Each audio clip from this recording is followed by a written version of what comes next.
Bienvenue dans mon podcast Pas le temps de faire semblant. Ici on parle de transition invisible, de la pression silencieuse et de ce moment ou de ces moments où on sait que quelque chose doit changer.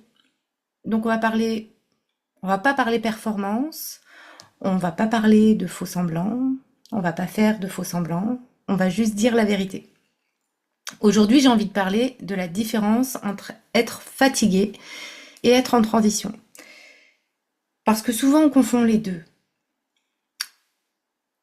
Quand on dit qu'on est fatigué, on pense souvent bien qu'il faut se reposer, qu'il faut dormir plus, qu'il faut faire une pause, une sieste, partir en week-end, prendre une semaine de congé. Et parfois, j'avoue, ça suffit, mais parfois aussi, on se repose et finalement, même quand on se repose, il y a quelque chose qui revient pas en fait. On a comme plus d'énergie et plus de jus. On retrouve pas l'élan, on retrouve pas la clarté, on retrouve pas la joie. Euh, Ça, c'est pas de la fatigue. C'est pas de la fatigue, c'est vraiment ce que j'appelle finalement une transition, un moment de transition. Un moment qui, j'avoue, est assez inconfortable. Et ce que je vois souvent chez... c'est ce que je vois souvent, en tout cas, chez des femmes fortes, des femmes qui sont capables, des femmes qui gèrent. Alors, ça veut pas dire qu'il n'y a pas de femmes que toutes les femmes qui font pas de burn-out ne sont pas capables de faire quelque chose, hein, c'est pas ce que je veux dire, mais les femmes qui donnent en tout cas toujours cette image de femme forte, où il y a pas il y a pas de faille possible en fait.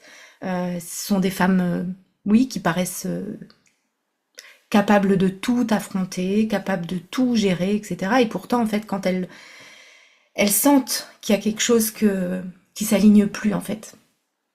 Mais le truc, c'est que dans ces moments-là, ces mêmes femmes continuent parce qu'à l'intérieur, ça résiste. Et en fait, moi, je peux vous donner mon exemple parce que j'ai vraiment confondu un moment fatigue et transition.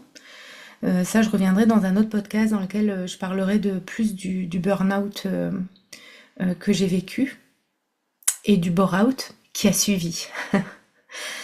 Euh, j'ai confondu au moment, avant donc de faire mon burn-out, j'ai confondu la fatigue et la transition. Je sentais bien que depuis quelque temps, en fait, il y avait quelque chose qui demandait à changer, dans lequel vraiment je me sentais plus. Je me levais avec des pieds de plomb. J'allais au travail en me disant que j'y allais, que j'aimais ce que je faisais, que j'étais hyper compétente, que j'étais devenue vraiment une experte dans différents domaines. Et puis finalement, je me suis retrouvée à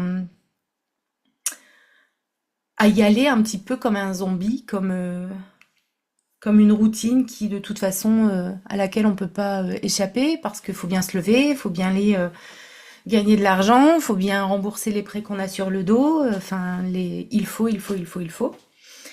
Et en fait, je prenais de temps en temps une journée par-ci par-là pour pouvoir me reposer euh, parce que j'étais littéralement fatiguée. Je prenais une semaine de vacances de temps en temps.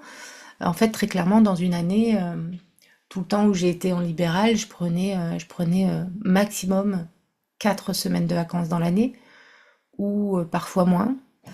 Et chaque fois que je partais en vacances, que ça soit une semaine ou 2 semaines, de toute façon, c'était jamais plus de 2 semaines consécutives parce que je me demandais comment j'allais faire pour gérer tout le remboursement de ce que j'avais sur le dos, des charges, etc. Et du coup, j'ai confondu vraiment euh, le truc qui fait que, alors maintenant t'es fatigué, il faut que tu t'arrêtes et prends des vacances et tu verras, ça ira mieux en revenant. Et effectivement, ça irait mieux. Et la transition qui demandait à se faire, en fait, mon corps qui me disait, euh, là, il faut que tu réfléchisses autrement, que tu construises autrement, parce que là, t'es en train de vraiment de t'épuiser. Tout ça, je l'ai pas compris, en fait. J'ai pas compris que à ce moment-là, il aurait fallu que je me pose vraiment, à l'époque, je savais pas qu'il y avait des coachs en développement personnel, c'est quand même fou, ou en développement professionnel. Je lisais de temps en temps des choses, mais jamais je me suis dit, écoute, ce qui serait top, c'est que tu ailles voir un coach, quoi. Un coach qui puisse te permettre, eh bien, de travailler autrement, de continuer ce que tu aimes faire, et de travailler autrement et de pas te prendre ce putain de mur que je me suis pris quelques années plus tard, quoi. Donc en fait, quand on est en transition, eh bien, on peut voir qu'il y a différents symptômes, hein. On voit qu'il peut y avoir euh, eh bien, de l'irritation, on devient vraiment beaucoup plus irritable, beaucoup moins patient. On essaie de tout contrôler, de contrôler davantage ce qui se passe, de contrôler ce qui rentre, ce qui sort, de contrôler alors ce qui rentre, ce qui sort en argent, ce qui rentre, ce qui sort dans nos relations, ce qui rentre, qui sort dans nos clients. Tout ça, ça fait que, ou dans nos patients, parce que moi à l'époque c'était des patients, hein, clairement. J'avais parfois des clients qui venaient pour autre chose qu'un soin kiné, mais voilà. Et en fait, j'essayais de vraiment de tout contrôler, de tout anticiper, à tel point que je suranticipais, donc je me suradaptais à cette situation qui finalement n'était plus bonne pour moi en fait. Donc j'essayais de contrôler quelque chose qui m'échappait totalement. J'essayais d'anticiper des choses que je n'arrivais plus à tenir en fait, hein. Et finalement, tout doucement, quand on est dans ce moment-là, euh, on a vraiment l'impression que si on lâche le moindre truc, le moindre fil qui nous permet de tenir, et bien que tout va s'effondrer. Mais finalement, il s'avère que plus on contrôle, et bien plus il y a de chaos, un chaos intérieur, mais aussi un chaos extérieur. Et tout ça, ça augmente. Donc plus on contrôle, plus le chaos intérieur augmente. Et donc plus le chaos extérieur augmente. Et c'est là que le corps commence à parler. On a des tensions, on a des pressions à droite à gauche, des contractions dans le corps, on a une sorte de mal-être intérieur, de douleurs musculaires, des douleurs articulaires, hein, des épaules qui se tendent, qui sont toujours au niveau des oreilles, plutôt que des épaules relâchées. Euh, on n'arrive plus à dormir correctement, on a le sommeil qui est hyper perturbé. On a vraiment désolé, hein, mais cette putain de sensation d'être toujours compressé, comprimé, sous une putain de pression qu'on n'arrive plus du tout à lâcher. Et finalement, quand on regarde tout ça, on se rend compte en fait qu'il y a un mal-être et qu'il y a certainement des choses à faire. Et du coup, on se dit, tiens, c'est qu'on manque d'organisation. Du coup, on va essayer de repositionner les jours dans la semaine où on travaille, les moments où on s'accorde un petit peu de temps, les moments où on va faire du sport, le moment où on va faire... Et en fait, on est tout le temps dans l'organisation, dans la surorganisation encore, pour se suradapter et suranticiper les choses qui pourraient arriver, alors qu'en réalité, il y a tout ce qui manque, c'est cet alignement à qui on est et à ce qu'on veut réellement au plus profond de nous. Je crois pas que la transition soit un problème. Ces moments de chaos, pour moi, alors avec le recul, hein, ce sont pas des moments de problème ou problématiques. Je crois très sincèrement que ces moments de transition sont un réel appel du corps et de l'âme, un appel à décider, un appel à se repositionner, un appel à arrêter finalement de faire semblant. C'est pas pour rien que ce podcast s'appelle On n'a pas le temps de faire semblant, pas le temps de faire semblant. Donc tout ça, ça vient nous dire qu'il y a un moment où il faut se poser pour décider ce qu'on va arrêter, ce qu'on va continuer, là où on se sent bien, dans le timing qui nous va bien, et, euh, et de voir ce qui va nous correspondre au petit à petit. Moi, j'ai été à un moment donc forcée de prendre une décision. Donc, ce que je disais tout à l'heure, hein, je vais en reparler dans un prochain podcast du burn-out. Euh, mais je pourrais vous parler d'un moment que j'ai trouvé, d'un moment qui a duré un peu longtemps quand même, où j'ai résisté en fait à l'appel de mon âme et de mon corps à réouvrir un cabinet. J'ai résisté et c'était hyper inconfortable parce que j'étais vraiment, vraiment, vraiment tiraillée entre la peur de réouvrir un endroit, je vais dire un cabinet, mais c'est pas. Vous aurez bien compris que je ne suis plus kiné et que je ne fais plus de soins médicaux, paramédicaux, de thérapie, etc.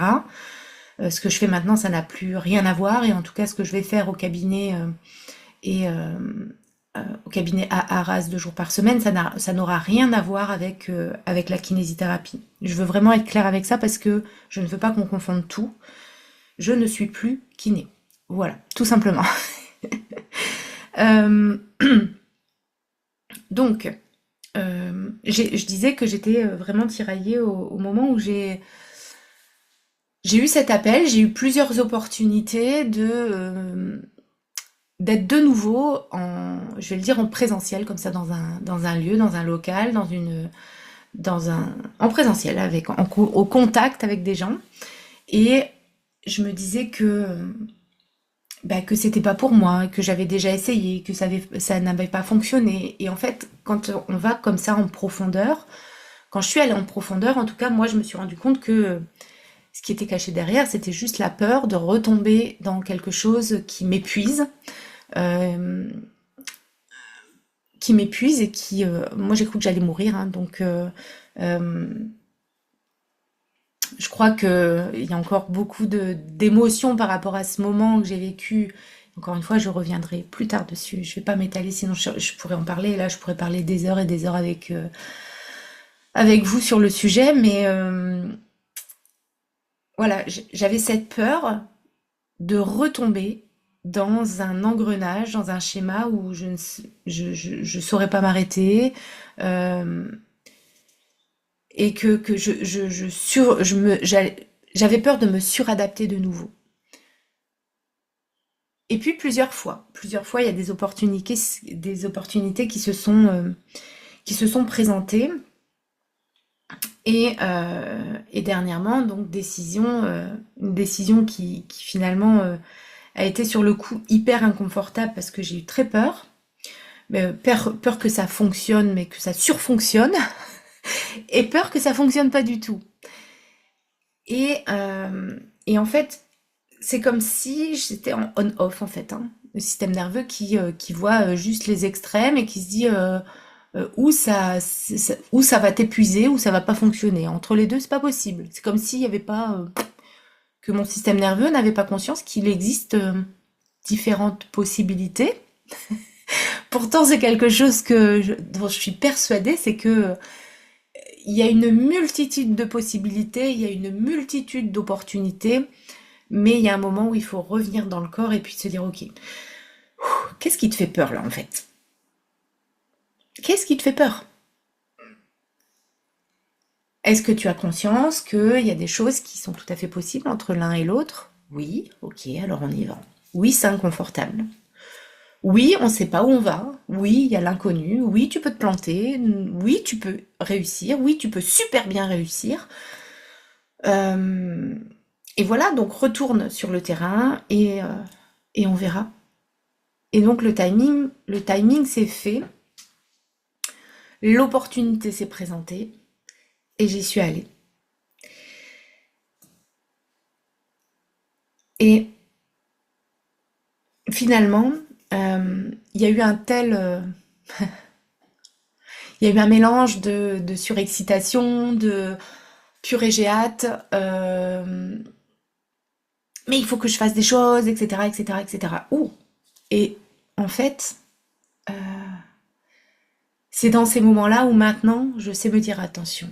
Là, là, tu es en train de, de, de, de repermettre au hamster qui est dans ta tête de fonctionner, de faire tourner la roue comme un fou et de pas savoir s'arrêter et de se casser la gueule.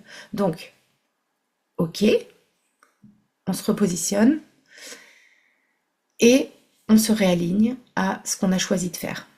Donc j'ai fait des choix qui ont été au départ une décision qui a été inconfortable. Je ne veux pas utiliser le mot difficile parce que finalement, ça n'a pas été difficile de prendre la décision parce que je savais que j'allais y aller. Juste, je devais passer ce moment inconfortable de cette peur primaire en fait, hein, cette peur absolument complètement irréfléchie et, euh, et vraiment hyper fausse, voilà, on va le dire comme ça.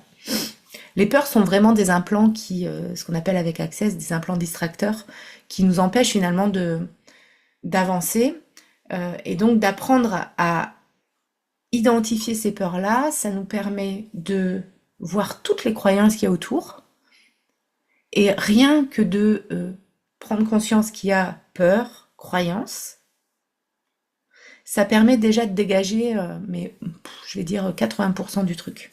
Voilà.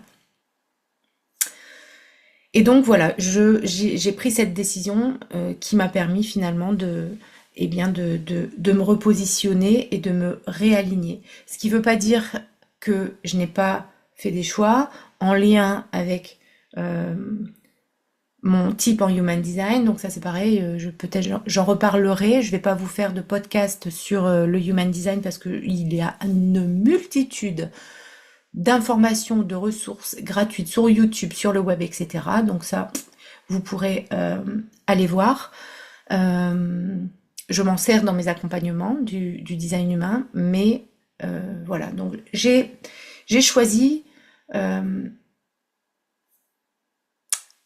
un alignement à mon type énergétique, à mon profil. Donc juste pour rappel, je suis projecteur 5.1. Profil 5.1 est autorité splénique. Donc j'ai fait le choix d'y aller 2 jours par semaine.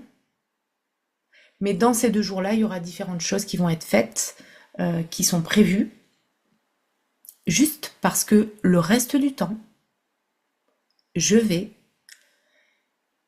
m'occuper de moi et m'occuper de ma deuxième entreprise.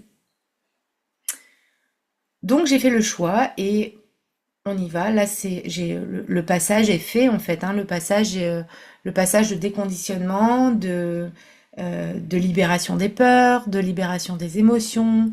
En tout cas, ce petit passage-là est fait. Il y en aura d'autres. Et c'est ce qui fait que la vie est là. C'est que plus on avance, plus, euh, plus on prend conscience que des passages, finalement. Ça peut être tous les jours, toutes les semaines, tous les mois, enfin bref, tous les ans. Et qu'il y a des passages qui sont plus ou moins chaotiques, et que dans ces passages qui sont chaotiques, on a besoin d'un coach pour pouvoir se faire accompagner et être soutenu et avoir des clés qui sont essentielles pour pouvoir avancer et et expanser et incarner vraiment qui on est au plus profond. Je voudrais ajouter aussi que donc j'utilise du feng shui dans mes accompagnements également. Je m'en sers, je fais du feng shui très simple, d'accord? Donc voilà, j'utilise le bagua, donc et d'autres choses, et le chiffre QA, etc., etc. Donc ça c'est pareil, vous avez des ressources sur le web, vous pourrez aller voir. Mais je vous parle de ça parce que très souvent, on va parler de stratégie, si on parle à des businesswomen, de stratégie business, on va parler de leadership, on va parler de relationship, on va parler de tout ça. On va parler de son positionnement, Donc il y a la stratégie vraiment très concrète avec ce qu'il y a à faire comme action, donc dans une énergie très yang. Puis ensuite on va parler de l'énergie yin, donc très féminine, où voilà, on se laisse porter par l'intuition, on par le flow, on crée avec, on parle alors de business énergétique, mais bon, il y a l'un et l'autre qui sont ok, d'accord? Mais il y a une chose dont on parle pas assez, c'est l'environnement dans lequel on travaille, dans lequel on vit. On parle pas assez de cet environnement. Et quand on est en transition vraiment réelle, euh, notre espace, notre lieu de vie ou notre lieu de travail a besoin de changer. Et il nous fait bien comprendre. Vraiment. On pourrait remarquer par exemple une entrée qui devient hyper encombrée, un bureau où il y en a partout, qui devient vraiment saturé de partout et il y aurait un besoin réel de changement. Une chambre qui finalement ne nous repose plus, dans laquelle on ne dort vraiment plus comme un bébé, je vais le dire comme ça. Et tout ça en fait, le fait de prendre en considération ces différents espaces, on se dit ok, euh, là, au niveau de mon truc, de mon bureau, je vais prendre mon bureau parce que là je parle de business et qu'effectivement moi j'aurai des zones aussi à changer hein, et à améliorer. On se rend compte que finalement notre environnement est vraiment le reflet de ce qui se passe et dans notre tête, et dans nos relations, et dans notre travail, dans notre activité professionnelle. Et quand on commence à ranger, eh ben on se rend compte qu'il y a des choses qui reviennent. Il y a un repos qui revient, une, comme si les idées s'éclaircissaient, comme si une idée revenait et s'éclaircissait encore plus, une méthode, une stratégie qu'on a envie de mettre en place, etc. C'est vraiment l'environnement, c'est quelque chose que moi j'ai intégré dernièrement. Enfin en dernier dans mon accompagnement et on se rend compte que il y a réellement quelque chose qui se passe quoi. Déjà une prise de conscience quand on regarde l'endroit dans lequel on est, il y a une prise de conscience qui fait que on dit oh, oui là c'est vrai c'est le bordel en fait hein. J'ai plein de choses en attente, j'ai deux dossiers, on lève l'ordinateur, on se rend compte qu'il y a des post-it en dessous, on les avait oubliés, donc c'est des idées qui sont rangées dans un coin et qui prennent de la place en fait. Ça prend de la place de manière factuelle, hein, de manière matérielle, ça prend de la place, mais ça prend aussi de la place dans notre tête et que tant que il y a toujours ce truc qui reste, bien ça crée un brouillard, un brouhaha mental qui est juste énorme et après on n'arrive plus à choisir en fait. Donc on confond tout, on confond nos idées, tout est flou, tout est flou. Donc s'il y a un conseil que je pourrais vous donner là aujourd'hui, c'est d'aller regarder un petit peu comment va votre bureau, hein, et est-ce qu'il est rangé. Donc je parle pas seulement du bureau de la table, hein, je parle du bureau tout entier de la pièce. Donc bien regarder s'il y a du désordre extérieur, eh ben, c'est souvent le reflet d'un mouvement assez saturé au niveau à l'intérieur. Donc, finalement, la vérité, hein, c'est qu'on n'a pas le temps de faire semblant. Ça, c'est le titre de mon podcast ici. Pas le temps de faire semblant que ça va passer, pas le temps de faire semblant que c'est rien. Si on se reconnaît là-dedans, si tu te reconnais là-dedans, ça n'est pas une faiblesse. Ça n'est pas que tu es faible. C'est peut-être bien un passage, en fait, un passage qui te demande d'aller te connecter à qui tu es vraiment. Mais un passage qui demande un cadre. Donc, je vais m'arrêter là aujourd'hui parce que je pourrais passer à autre chose, à un autre sujet, et ça, je vais le garder pour un prochain podcast. En tout cas, bienvenue dans mon podcast. On n'a pas le temps de faire semblant, et si cet épisode t'a parlé, tu peux m'écrire, tu peux me laisser un podcast, tu peux le partager à tes proches, ça me ferait énormément plaisir, et surtout, ça pourrait leur servir. Au-delà de me faire plaisir, ça pourrait leur servir. Et bah, écoute, on verra si c'est le moment de traverser ça autrement pour toi. En tout cas, je vous souhaite une très très belle soirée, journée, enfin peu importe quelle heure il est pour vous. Et je vous dis à très bientôt.